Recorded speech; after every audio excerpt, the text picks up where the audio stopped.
Hey guys, so there's a couple of things I wanted to talk to you about before we wrapped up the semester because we are in the next to last week. So you only have one thing left for this class, and that's project number 2, which is our synthesis paper. And what do we mean by synthesis? Well, that's taking all the stuff that you've done up to this point in the semester and basically putting it all together. That's what synthesis means. It's taking this kind of stuff that you've been doing in your self-style reviews, you know, how you've been looking at your own writing and how you use the rhetorical appeals and how you use sentence clarity and all that stuff, and taking it to the next level wherein you are going to be creating the type of document that you've been reading throughout the semester. So it's basically, you've read all this stuff, now it's time for you to do this stuff. So I wanted to go through the assignment for project 2 just to make sure everything was clear and everything made sense so that you know what you have to do so that you're not sitting there stressing over Thanksgiving, worrying about it. So here is where we're at with this.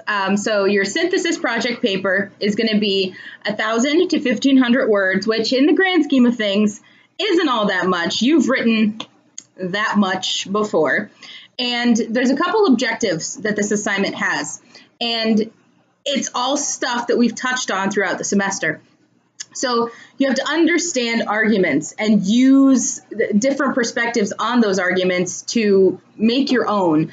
And you're placing multiple texts into the conversation. So I'm not assigning you texts to read or things that you need to use. It's up to you for this project to decide what you want to do and then find your own supplemental material to support what you're saying. And I know Troy's face is right here. He's right here. And your next objective is to recognize rhetorical contexts and use them. So you've talked about, you know, ethos and pathos and logos, and now it's your turn to use those things in creating your own document. And we did that whole discussion board on logical fallacies. So you have to identify some logical or illogical arguments and critique them appropriately. And it's all stuff that we've talked about, all stuff that we've done. So it's nothing crazy, nothing, you know, that you're not familiar with. So what you're doing is creating a proposal. You're going to be looking at some kind of a student handbook. It could be UNF's, it could be a different one. And we've been talking about the First Amendment all semester. So you have to find something in a student handbook that addresses one of the facets of the First Amendment. And it's got to be something in that handbook about the First Amendment that you want to change. So we've talked about free speech zones on campuses, and that could be a direction that you go. Other things with free speech on campuses are those signs that you see posted all over the place for different events here and there. And they're just, it's that kind of stuff, right? So you have to think about something on campus that you want to change. And I know that there's a couple of you that when we were working on project 1 had a specific thing that you wanted to talk about. And it wasn't necessarily appropriate for that because that was all about texts. But for those of you that said, oh, this happened to me on campus about the First Amendment, can I use that?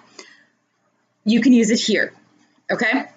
So you're proposing a change to something on campus regarding the First Amendment. And then part 2 of that is explaining how your proposal uses rhetoric, okay? So you're writing a proposal and then you're analyzing your own document, okay? So that means that your proposal document needs to use those rhetorical appeals that we've talked about. So you've analyzed how other people have employed ethos and logos and pathos, and now it's your turn to employ those things and talk about how you use them. So you're analyzing yourself just like you were analyzing all the other documents that we read. And so if you look at the assignment page and you scroll down to the proposal details, it's really clear what you need to look at and what the scope of this project should be. So your ultimate goal really for this theoretical proposal is to convince a governing body at a university or college or whatever to change its policy or alter its implementation or administration of a particular policy.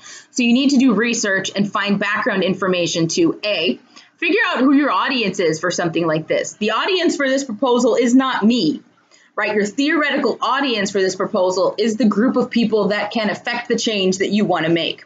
And then use appropriate language and rhetorical elements to convince that audience. So you should be researching data to back up your position and create a balanced rhetorical argument. And what's great about the assignment that it's laid out here, there's basically 5 parts that you need to do, and it breaks down what you need to do in each one of those parts. Okay, so you're stating the problem, and that goes into describing what it is, if anything has been done to address this problem before, why does that problem still exist? Then you're proposing your solution or change to this issue.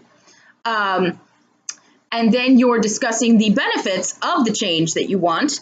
And you also have to take into consider in part 4 the counter arguments or people that would disagree with you and basically explain why they're wrong for disagreeing with you. And then conclude your proposal. So that's basically emphasizing what you said before, the general benefits. And part of a proposal is being persuasive. That's what a proposal has to be, right? So in your conclusion of the proposal, you need to make people feel like, oh yes, this is something that I need to change. So make sure that you can specify and describe any consequences that may occur if this change is not made. Okay, so that's one part of it. So that's the proposal, right? And then the next part of it is you analyzing your own proposal. There's samples here in the assignment document, how proposals are laid out, how they're written. There's an example you can look at. There's a template for a legislative proposal. So the formatting shouldn't be all that difficult because there's examples for you to look at. Okay. And then there's a checklist for you drafting yourself. So make sure you check that drafting checklist. Make sure that the proposal portion of this project meets all of that criteria. Stating the problem, describing the affected population, addressing previous steps taken, indicate why the problem still exists, propose a solution or a change, assert reasons why your solution will work, explain the benefits of your solution, discuss counter arguments, rebut those objections, and conclude your argument succinctly. Okay, so that's the first part. And then there's going to be another page. I'm trying to make this as clear as possible.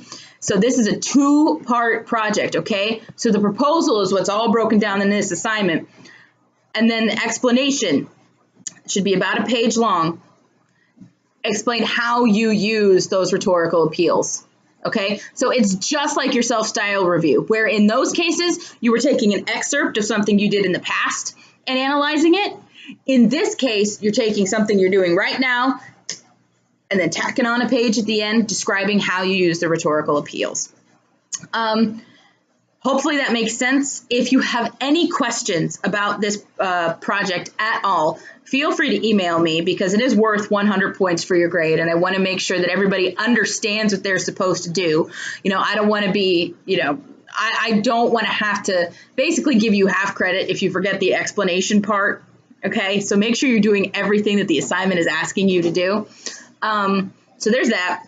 And then as an aside, I got through all of your self-style reviews, and I just wanted to say that I think you all did a really good job in this final self-style review, identifying ways that you can improve the writing that you've done throughout the semester. So I appreciate the self-awareness, and hopefully those tips in the self-style review videos have stuck with you.